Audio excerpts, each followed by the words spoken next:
I'm Komal Sharma and I'm back with my new video that is on glaucoma on demand of some students. So today I'm going to explain you about anatomy of glaucoma. So before understanding about anatomy of glaucoma, we should start with glaucoma's definition. Glaucoma की definition जो है वो इस तरीके से है कि पहले तो हमें ये जानना जरूरी है कि ग्लूकोमा को हम हिंदी में क्या बोलते हैं. ग्लूकोमा काला मोतिया है जो इस तरीके से डिस्क्राइब्ड है. Glaucoma is a chronic progression में मतलब प्रोग्रेसिव होता है ये, और प्रोग्रेसिव का मतलब होता है कि प्रोग्रेशन में है, और ऑप्टिक न्यूरोपैथी से एसोसिएटेड होता है. जो क्रॉनिक है उसका ये मतलब है कि दो तरीके के डिजीज होते हैं, एक एक्यूट और एक क्रॉनिक. एक्यूट का मतलब होता है कि कम टाइम के लिए रहता है, और क्रॉनिक का मतलब होता है ज्यादा टाइम के लिए रहता है. तो क्रॉनिक टाइप ऑफ डिजीज है ये, और प्रोग्रेसिव का मतलब है प्रोग्रेशन में रहता है, और ऑप्टिक न्यूरोपैथी का मतलब है कि ऑप्टिक नर्व में डिफेक्ट होना.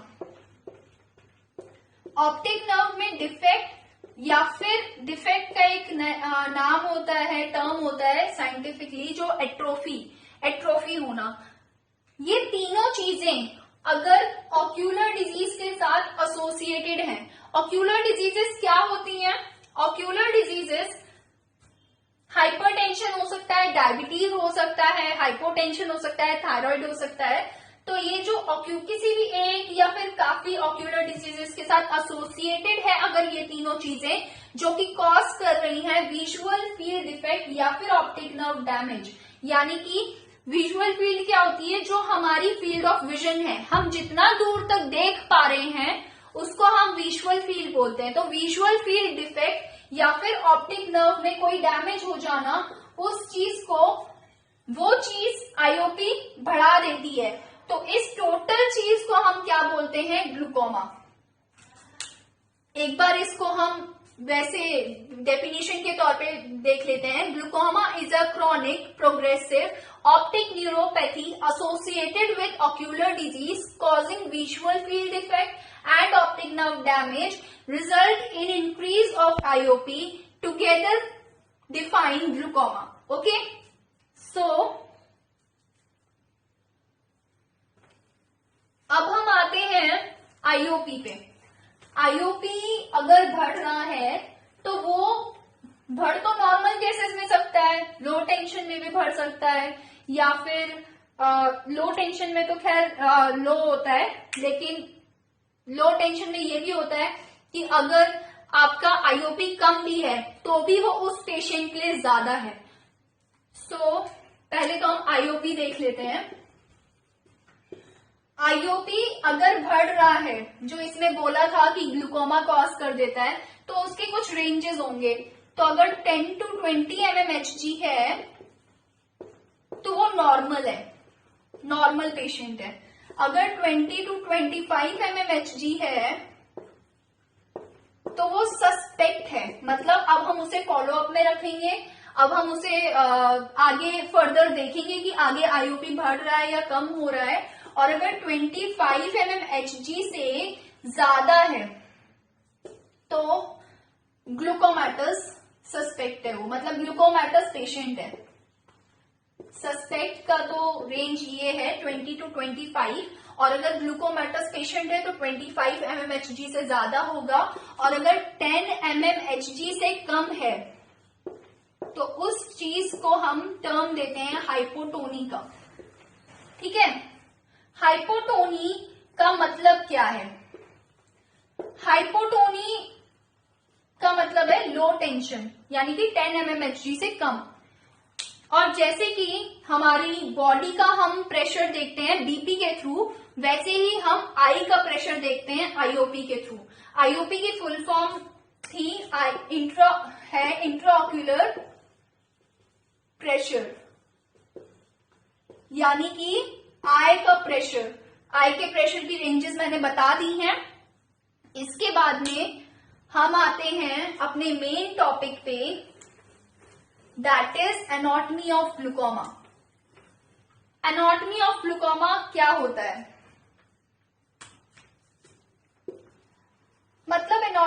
ग्लूकोमा 3 पार्ट से रिलेटेड है।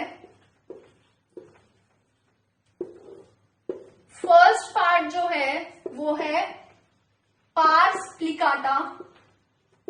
सेकेंड पार्ट जो है वो है एंगल ऑफ एंटीरियर चैम्बर। जो थर्ड पार्ट है वो है एक्वस आउटफ्लो सिस्टम। ठीक है, जो पार्स प्लिकाटा है वो सिलियरी बॉडी का पार्ट है। ये मेन पार्ट है जो एनाटॉमी ऑफ ग्लूकोमा में हेल्प करता है। क्यों? क्योंकि इसके पास फिंगर लाइक प्रोजेक्शंस होती हैं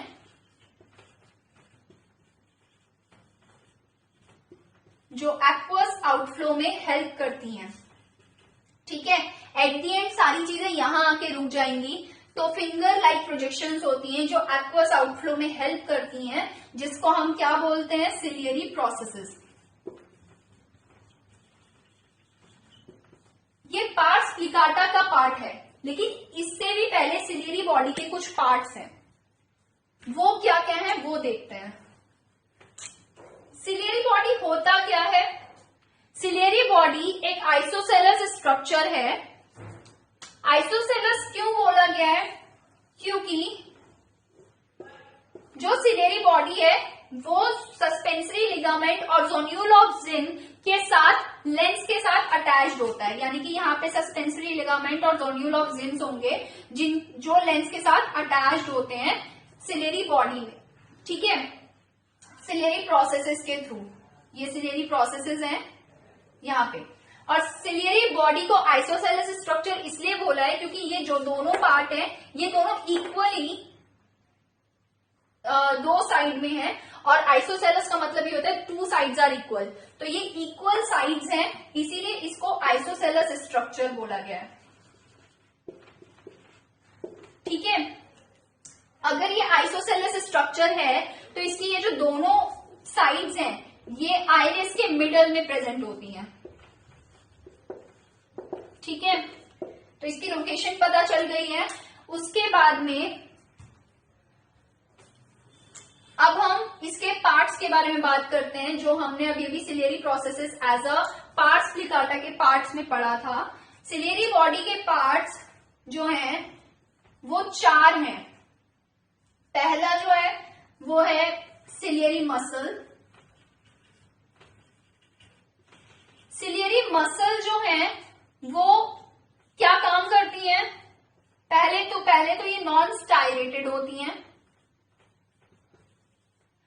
दूसरी चीज एकोमोडेशन में हेल्प करती हैं। Accommodation for near objects. ठीक है, जो हमें नियर ऑब्जेक्ट्स को देखते टाइम एकोमोडेट करते हैं हम अपनी आई को, वो सिलियरी मसल्स के थ्रू करते हैं। इसके बाद में स्ट्रोमा। स्ट्रोमा के 4 पार्ट्स हैं। पहला पिगमेंट, दूसरा ब्लड वेसल्स, तीसरा नर्व्स, और जो चौथा पार्ट है वो है कोलेजन फाइबर, जो बहुत इंपॉर्टेंट है स्ट्रोमा के पार्ट में। ठीक है, इसके बाद में हम आते हैं इसके थर्ड पार्ट पे, वो है सिलियरी प्रोसेसेस।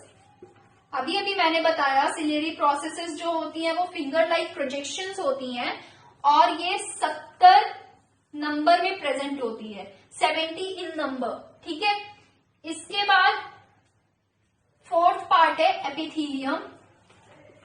एपिथीलियम जो है वो 2 पार्ट में डिवाइडेड है, पिगमेंटेड और नॉन पिगमेंटेड। ठीक है, अब हम नेक्स्ट आते हैं एंगल ऑफ एंटीरियर चैम्बर में। उससे पहले पार्स प्लिकाटा के बारे में जान लेते हैं। एंगल ऑफ एंटीरियर चैम्बर से पहले पार्स प्लिकाटा और पार्स प्लाना के बारे में जानते हैं, जो सिलियरी बॉडी के मेजर पार्ट्स हैं। 2 पार्ट हैं, पार्स प्लिकाटा और पार्स प्लाना। जो पार्स प्लिकाटा है वो 1/3 पार्ट है सिलियरी बॉडी का, ठीक है। तो 1/3 पार्ट है सिलियरी बॉडी का, जो कि सिलियरी प्रोसेसेस हैं। जो 1/3 है वो सिर्फ और सिर्फ सिलियरी प्रोसेसेस हैं, और जो पार्स प्लाना है वो 2/3 पार्ट है सिलियरी बॉडी का, जो कि एवेस्कुलर है, और ये पार्ट पोस्टीरियर सेगमेंट में प्रेजेंट होता है, ठीक है। पोस्टीरियर सेगमेंट ऑफ आई में प्रेजेंट होता है, एवेस्कुलर होता है, और एवेस्कुलर होने की वजह से हम सर्जरी के टाइम पे, जब हम सर्जरीज कर रहे होते हैं ग्लूकोमा की, तो सर्जरी के टाइम पे हम इसको इंसाइज करते हैं 3 to 5 mm behind the limbus, ठीक है। ये था मेन पार्स प्लिकाटा की बात, pars plicata and pars plana, ठीक है। इसके बाद में अब हम आते हैं एंगल ऑफ एंटीरियर चैम्बर में। एंगल ऑफ एंटीरियर चैम्बर क्या होता है, एंगल ऑफ एंटीरियर चैम्बर कैसे बना है, और एंगल ऑफ एंटीरियर चैम्बर कैसे कैसे इंडिविजुअली वेरी करता है। एंगल ऑफ एंटीरियर चैम्बर जो है वो बना है रूट ऑफ आइरिस और शॉल्बेज लाइन, और थर्ड चीज trabecular meshwork, fourth ciliary body, और फिफ्थ स्क्लेरल स्पर। ये 5 चीजों से angle of anterior chamber form हुआ है। जो एंगल ऑफ एंटीरियर चैम्बर होता है वो वेरी करता है विद इंडिविजुअल, वेरी करता है विद इंडिविजुअल, यानी कि ग्रोथ फेज के साथ साथ एंगल ऑफ एंटीरियर चैम्बर भी ग्रो होता है, ठीक है। इसके बाद में ये विजुअलाइज किससे करते हो आप लोग, विजुअलाइज करते हैं हम इसे, मतलब हम इसका एंगल कैसे देखेंगे किसी की आई का, गोनियोस्कोपिक एग्जामिनेशन, गोनियोस्कोपिक एग्जामिनेशन के थ्रू हम इसे देखेंगे। जो मेन चीज है एंगल ऑफ एंटीरियर चैम्बर की वो क्या है, ये हेल्प करती है ड्रेनेज में, किसके ड्रेनेज में, ऑफ, जिसकी यहां पे बात चल रही है एक्वस ह्यूमर, इसके ड्रेनेज में हेल्प करती है। So this is angle of anterior chamber. ये root of iris, Schwalbe's line, trabecular meshwork, ciliary body, sclerals पर फॉर्म करता है। उसके बाद में ये विजुअलाइज किया जाता है गोनियोस्कोपिक एग्जामिनेशन के साथ, वेरी करता है हर इंडिविजुअल में, और ड्रेनेज ऑफ एक्वस ह्यूमर में हेल्प करता है। इसके बाद में अब हम आते हैं हमारा लास्ट जो एक्वस आउटफ्लो सिस्टम है, सबसे main part of anatomy of glaucoma में एक्वस आउटफ्लो सिस्टम सबसे मेन है, ठीक है। एक्वस आउटफ्लो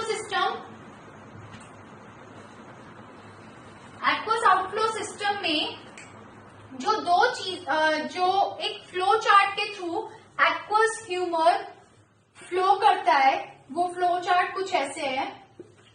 यहाँ पे एक्वस ह्यूमर का फ्लो होता है। तो firstly aqueous humour trabecular meshwork में आता है। ट्रेबिकुलर मेशवर्क एक सीव ट्यूब लाइक स्ट्रक्चर है, सीव ट्यूब लाइक स्ट्रक्चर। इसके साथ साथ इसमें एक्वस ह्यूमर फिल्टर होता है, क्योंकि ट्रेबिकुलर मेशवर्क जो है वो एक छलनी की तरह हमारी आई में प्रेजेंट होता है, जो फिल्ट्रेशन में ही हेल्प करती है। तो यहाँ पे भी एक्वस ह्यूमर का फिल्ट्रेशन होता है। ट्रेबिकुलर मेशवर्क के बाद ये जाता है श्लेम्स कैनाल में। श्लेम्स कैनाल स्क्लेरल स्पर में प्रेजेंट होती है, मतलब स्क्लेरल स्पर में प्रेजेंट होती है सर्कमफ्रेंशियली, गोल गोल प्रेजेंट होती है वहां पे, ठीक है। उसके बाद में श्लेम्स कैनाल के बाद एक्वस ह्यूमर फ्लो करता है towards aqueous when. Aqueous veins 25 to 30 number होती है। जैसे ही ये सारी फुलफिल हो जाती है वैसे ही ये टर्मिनेट करती है ओब्लिकली। कहां पे टर्मिनेट करती है? एपिस्क्लेरल वेन्स में।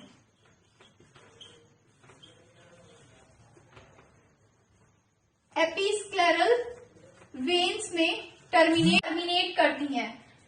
जैसे ये टर्मिनेट कर जाती हैं तो एक्वस ह्यूमर यहाँ पे लास्ट स्टॉप हो जाता है फ्लो करना।